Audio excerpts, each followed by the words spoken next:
ഉൽപ്പത്തി അധ്യായം 37. യാക്കോബ് തൻ്റെ പിതാവ് പരദേശിയായി പാർത്ത ദേശമായ കനാൻ ദേശത്ത് വസിച്ചു. യാക്കോബിൻ്റെ വംശപാരമ്പര്യം എന്തെന്നാൽ, യോസേഫിന് 17 വയസ്സായപ്പോൾ അവൻ തൻ്റെ സഹോദരന്മാരോടുകൂടെ ആടുകളെ മേയിച്ചുകൊണ്ട് ഒരു ബാലനായി തൻ്റെ അപ്പൻ്റെ ഭാര്യമാരായ ബിൽഹയുടെയും സിൽപ്പയുടെയും പുത്രന്മാരോടുകൂടെ ഇരുന്ന് അവരെക്കുറിച്ചുള്ള ദുശ്രുതി യോസേഫ് അപ്പനോട് വന്നു പറഞ്ഞു. യോസേഫ് വാർദ്ധക്യത്തിലെ മകനാകൊണ്ട് ഇസ്രായേൽ എല്ലാ മക്കളിലും വെച്ച് അവനെ അധികം സ്നേഹിച്ചു. ഒരു നിലയങ്കി അവന് ഉണ്ടാക്കിച്ചു കൊടുത്തു. അപ്പൻ തങ്ങളെ എല്ലാവരെക്കാളും അവനെ അധികം സ്നേഹിക്കുന്നു എന്ന് അവൻ്റെ സഹോദരന്മാർ കണ്ടിട്ട് അവനെ പകച്ചു. അവനോട് സമാധാനമായി സംസാരിപ്പാൻ അവർക്ക് കഴിഞ്ഞില്ല. യോസേഫ് ഒരു സ്വപ്നം കണ്ടു. അത് തൻ്റെ സഹോദരന്മാരോട് അറിയിച്ചതുകൊണ്ട് അവർ അവനെ പിന്നെയും അധികം പകച്ചു. അവൻ അവരോട് പറഞ്ഞത്, ഞാൻ കണ്ട സ്വപ്നം കേട്ടുകൊള്ളുവീൻ. നാം വയലിൽ കറ്റ കെട്ടിക്കൊണ്ടിരുന്നു. അപ്പോൾ എൻ്റെ കറ്റ എഴുന്നേറ്റ് നിവർന്നു നിന്നു. നിങ്ങളുടെ കറ്റകൾ ചുറ്റും നിന്ന് എൻ്റെ കറ്റയെ നമസ്കരിച്ചു. അവൻ്റെ സഹോദരന്മാർ അവനോട്, നീ ഞങ്ങളുടെ രാജാവാകുമോ? നീ ഞങ്ങളെ വാഴുമോ എന്ന് പറഞ്ഞു. അവൻ്റെ സ്വപ്നങ്ങൾ നിമിത്തവും അവൻ്റെ വാക്ക് നിമിത്തവും അവനെ പിന്നെയും അധികം ദേഷിച്ചു. അവൻ മറ്റൊരു സ്വപ്നം കണ്ടു തൻ്റെ സഹോദരന്മാരോട് അറിയിച്ചു. ഞാൻ പിന്നെയും ഒരു സ്വപ്നം കണ്ടു.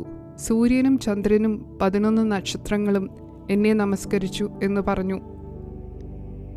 അവൻ അത് അപ്പനോടും സഹോദരന്മാരോടും അറിയിച്ചപ്പോൾ അപ്പൻ അവനെ ശാസിച്ച് അവനോട്, നീ ഈ കണ്ട സ്വപ്നം എന്ത്?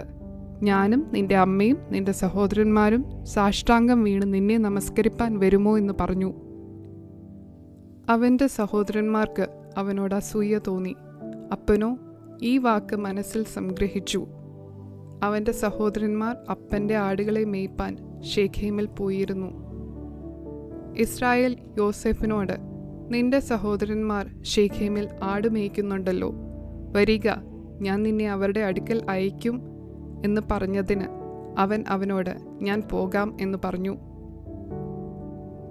അവൻ അവനോട്, നീ ചെന്ന് നിന്റെ സഹോദരന്മാർക്ക് സുഖം തന്നെയോ, ആടുകൾ നന്നായിരിക്കുന്നുവോ എന്ന് നോക്കി വന്ന് വസ്തുത അറിയിക്കണം എന്ന് പറഞ്ഞ് ഹെബ്രോൻ താഴ്വരയിൽ നിന്ന് അവനെ അയച്ചു. അവൻ ശേഖേമിലെത്തി. അവൻ വെളിംപ്രദേശത്ത് ചുറ്റി നടക്കുന്നത് ഒരുത്തൻ കണ്ടു. നീ എന്തന്വേഷിക്കുന്നു എന്ന് അവനോട് ചോദിച്ചു. അതിന് അവൻ, ഞാൻ എൻ്റെ സഹോദരന്മാരെ അന്വേഷിക്കുന്നു.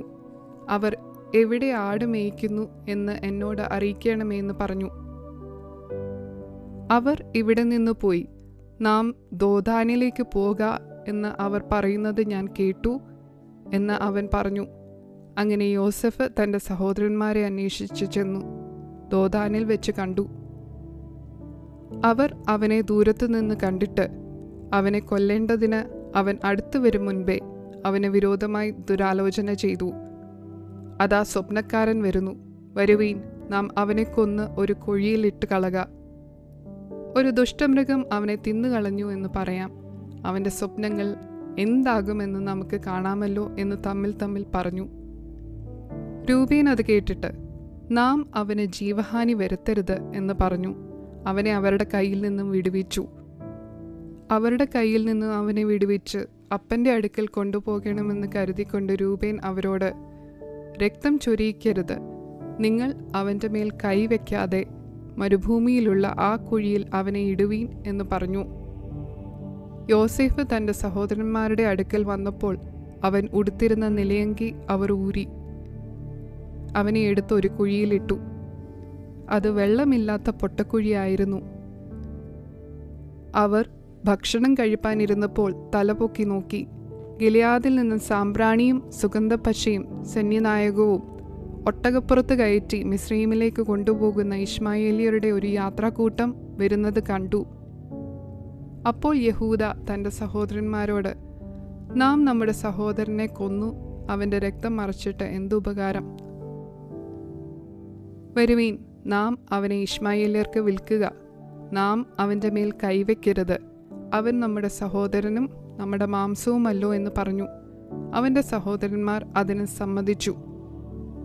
മിദ്യാന്യ കച്ചവടക്കാർ കടന്നു പോകുമ്പോൾ അവർ യോസേഫിനെ കുഴിയിൽ നിന്നും വലിച്ചു കയറ്റി ഇശ്മായേലിയർക്ക് 20 വെള്ളിക്കാശിന് വിറ്റു. അവർ യോസേഫിനെ മിസ്രയീമിലേക്ക് കൊണ്ടുപോയി. രൂബേൻ തിരികെ കുഴിയുടെ അടുക്കൽ ചെന്നപ്പോൾ യോസേഫ് കുഴിയിലില്ല എന്ന് കണ്ട് തൻ്റെ വസ്ത്രം കീറി. സഹോദരന്മാരുടെ അടുക്കൽ വന്നു, ബാലനെ കാണുന്നില്ലല്ലോ, ഞാൻ ഇനി എവിടെ പോകേണ്ടു എന്ന് പറഞ്ഞു. പിന്നെ അവർ ഒരു കോലാട്ടുകൊറ്റനെ കൊന്ന് യോസെഫിൻ്റെ അങ്കി എടുത്ത് രക്തത്തിൽ മുക്കി. അവർ നിലയങ്കി തങ്ങളുടെ അപ്പൻ്റെ അടുക്കൽ കൊടുത്തയച്ചു. ഇത് ഞങ്ങൾക്ക് കണ്ടുകിട്ടി, ഇത് നിന്റെ മകൻ്റെ അങ്കിയോ അല്ലയോ എന്ന് നോക്കണം എന്ന് പറഞ്ഞു. അവൻ അത് തിരിച്ചറിഞ്ഞു. ഇത് എൻ്റെ മകൻ്റെ അങ്കി തന്നെ, ഒരു ദുഷ്ടമൃഗം അവനെ തിന്നുകളഞ്ഞു, യോസേഫിനെ പറിച്ചു കീറിപ്പോയി എന്ന് പറഞ്ഞു. യാക്കോബ് വസ്ത്രം കീറി അരയിൽ 8 ശീല ചുറ്റി ഏറിയ നാൾ തൻ്റെ മകനെ ചൊല്ലി ദുഃഖിച്ചുകൊണ്ടിരുന്നു. അവൻ്റെ പുത്രന്മാരും പുത്രിമാരും എല്ലാം അവനെ ആശ്വസിപ്പിപ്പാൻ വന്നു. അവനോ ആശ്വാസം കൈക്കൊള്ളുവാൻ മനസ്സില്ലാതെ, ഞാൻ ദുഃഖത്തോടെ എൻ്റെ മകൻ്റെ അടുക്കൽ പാതാളത്തിൽ ഇറങ്ങുമെന്ന് പറഞ്ഞു. ഇങ്ങനെ അവൻ്റെ അപ്പൻ അവനെക്കുറിച്ച് കരഞ്ഞുകൊണ്ടിരുന്നു. എന്നാൽ മിദ്യാന്യർ അവനെ മിസ്രയീമിൽ ഫറവോൻ്റെ ഒരു ഉദ്യോഗസ്ഥനായി അകമ്പടി നായകനായ പുത്തിഫറിന് വിറ്റു.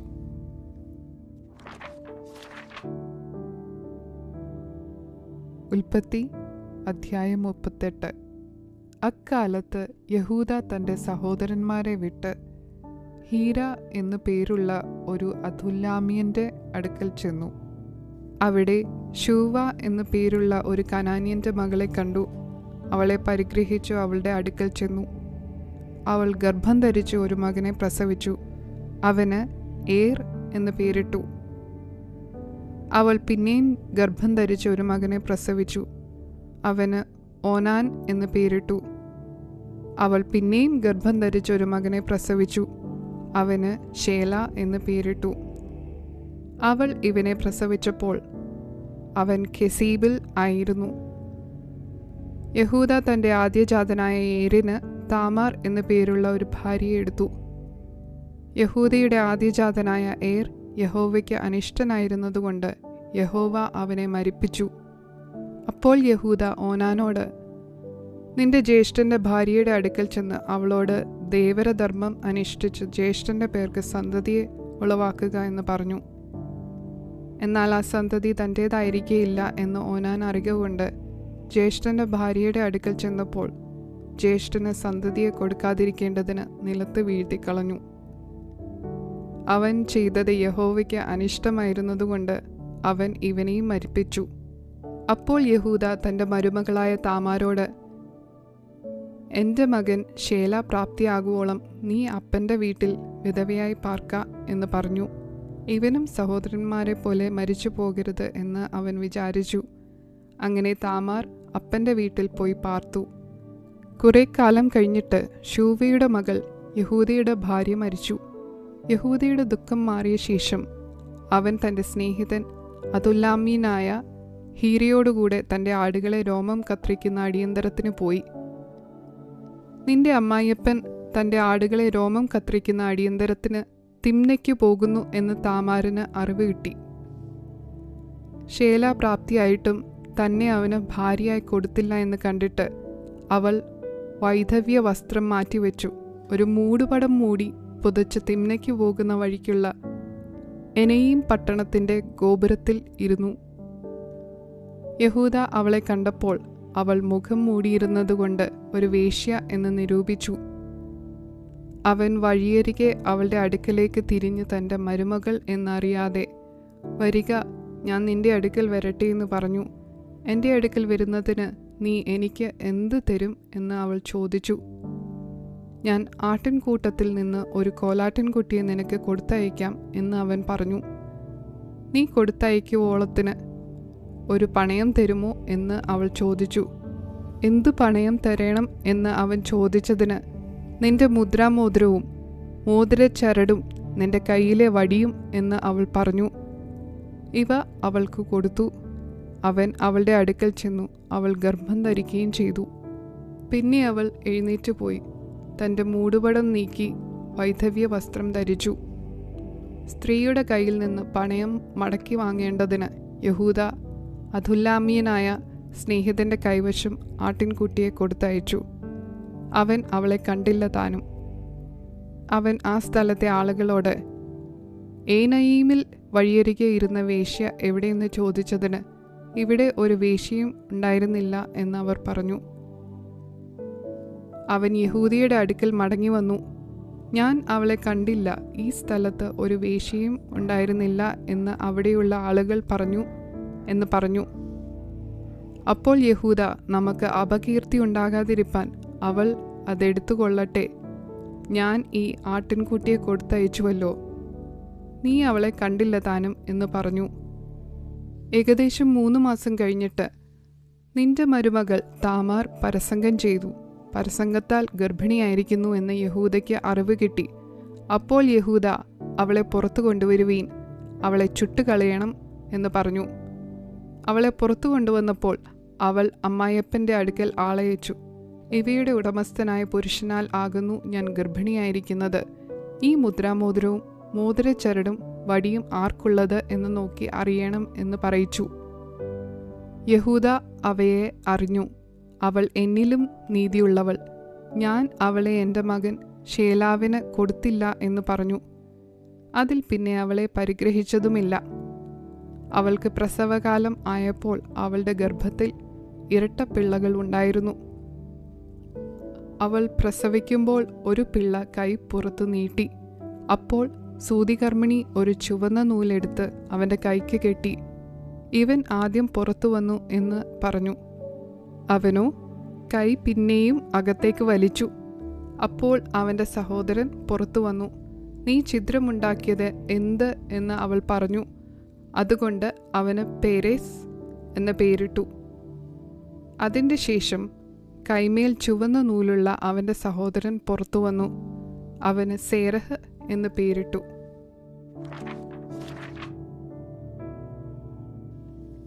ഉൽപ്പത്തി അധ്യായം 39. എന്നാൽ യോസെഫിനെ മിസ്രയീമിലേക്ക് കൊണ്ടുപോയി.